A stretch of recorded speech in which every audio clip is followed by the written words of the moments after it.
Things that are painted on paper or silk cannot be exhibited permanently because light will cause the colors to fade or the silk or the paper to darken. That's why we have this gallery, because things that need rotation, they're only shown for about 6 months at a time, and then they have to go back in storage to rest for maybe 5 or more years. By doing this, we preserve the beauty and the colors for future generations to enjoy. The exhibition that we've just opened is called Flora and Fauna in Japanese Art.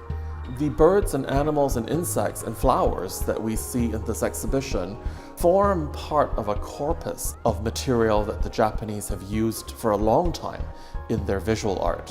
What the Japanese like to do particularly is to convey the idea of seasonality. In the folding screen, we have geese and reeds. Now that's an autumnal subject because geese come and migrate from the northern areas of Siberia into Japan during the autumn to escape the cold. And the reeds that you see on the screen are turning from green to brown. One of the highlights of this exhibition is a hanging scroll showing a solitary duck amidst some sort of summer flowers. This painting was actually part of the Japanese exhibition at the 1904 St. Louis World's Fair.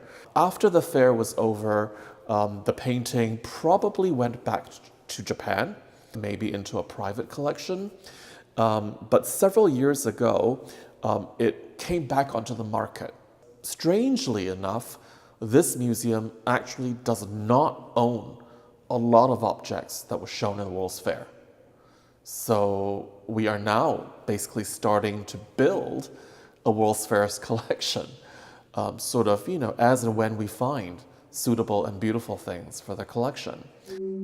In Japan, paintings not only occur in two-dimensional form, but they can also happen on three-dimensional objects.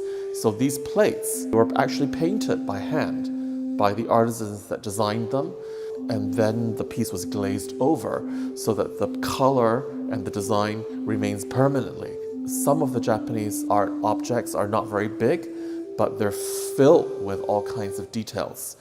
So if you take the time to look closely, you'll discover an incredible amount in a very small space.